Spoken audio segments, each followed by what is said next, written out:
Hi guys, Reggie Farron, can't remember the numbers here, with another My Thoughts episode. This is the third episode, I think.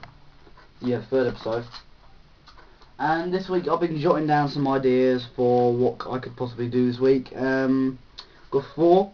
I've chosen one, but the other three will be in another few episodes. So, one I've chosen today is the battle between Sega and Nintendo. And I just want to be straight obvious with you, I am on Sega's side, because Nintendo are trying to rip you off any way possible. Mario sucks. I admit he sucks. Sonic makes a bit more sense than Mario. I admit he's not realistic, and neither Mario. Plumber playing sports. So, that's why I'm on side of Sega. But anyway, I'll just say I'm on Sega. That's it. What's that like? Forget. And that's about it. Don't know what that is in the corner over there. And that's basically all I want to say about me liking Sonic and hating Mario. So, what was happening? Well, in the 80s, Sega was coming out with all these games like Sonic the Hedgehog, Knights, Virtua Fighter, and the House of the Dead. Hey, shut up! Mum. And House of the Dead and all of them. So, shush, I can't hear myself. And, what happens is they were making consoles, and I openly admit this here, the consoles did not sell as well as the games. The games were selling a hell of a lot more than the consoles, so they were suffering in the console area, but the games were perfect. So, if it was worth getting a rubbish console for a great game, should you get it, you know, so... on Nintendo, however, every single one of their consoles lasted a good 5 years. Some of their games are really good, like for instance, let me think, Mario, 1, 2, 3, and however many, I can't remember. I can't remember what else they've got.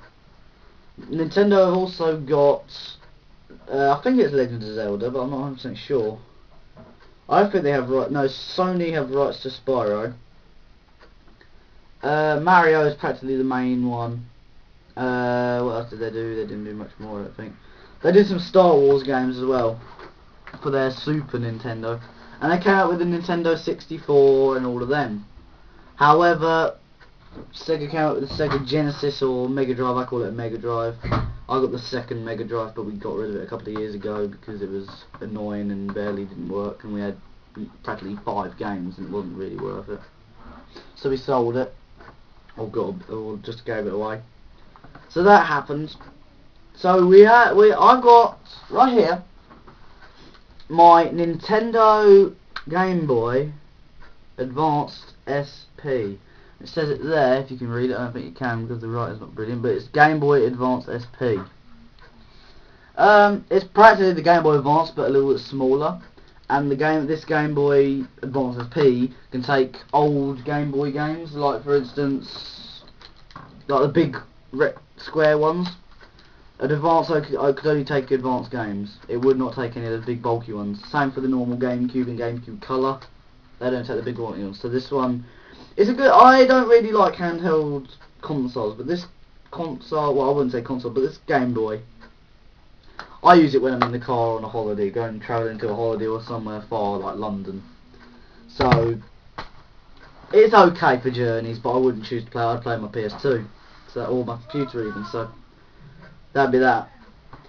So my thoughts were that, and obviously I've said what's better than Sega.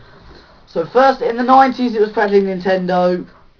The late 90s and mid-90s, earlys and 90s, and to this day both of them are still around, but in the 80s and 90s the main battle was Mario against Sonic, Sega versus Nintendo, all of that.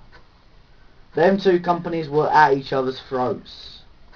If one of them wanted a game, the other one would bid for it, practically double what it could do, and then Sega would probably suffer if they got it. Because it wouldn't sell well, unfortunately, because it'd be overpriced to get the money that they bidded for it. So Nintendo practically let them destroy themselves, really, or encouraged them to destroy themselves. But Nintendo has had some bad games as well. Like for instance, for the Game Boy. I don't know if I've got it with me. I'll have a quick look. Pit Fighter. It was being sold at a car boot, and we were gonna sell it. My auntie had a couple of old games, and I saw these games, and I thought, well, I haven't got many Game Boy games. Let me have them, you know, for free. So, and there was Tetris on offer, but I already got Tetris. So, oops, what's that? So, I've been looking and all of that, and I found it and thought, what the hell? It's a fighting game. I'm into fighting games. Let's get it. Oh, here it is. It's a fighting game, so why not, you know, get it? So I decided to get it, and I found it. I've got loads of stuff. I'll show you each of these games individually. As soon as I find them. Is that it? No. Oh, one more. Might be. Yes, this is it. So I got, oops, Pit Fighter for the Game Boy, Nintendo Game Boy, and it will work on the SD. Sorry, I didn't miss one. On the SD. SP, sorry, not the SD. And to prove it works, I'm just going to quickly play it. So put it in. It fits. It doesn't look like it fits, but it fits perfectly. Go like that. Turn it on with the button here.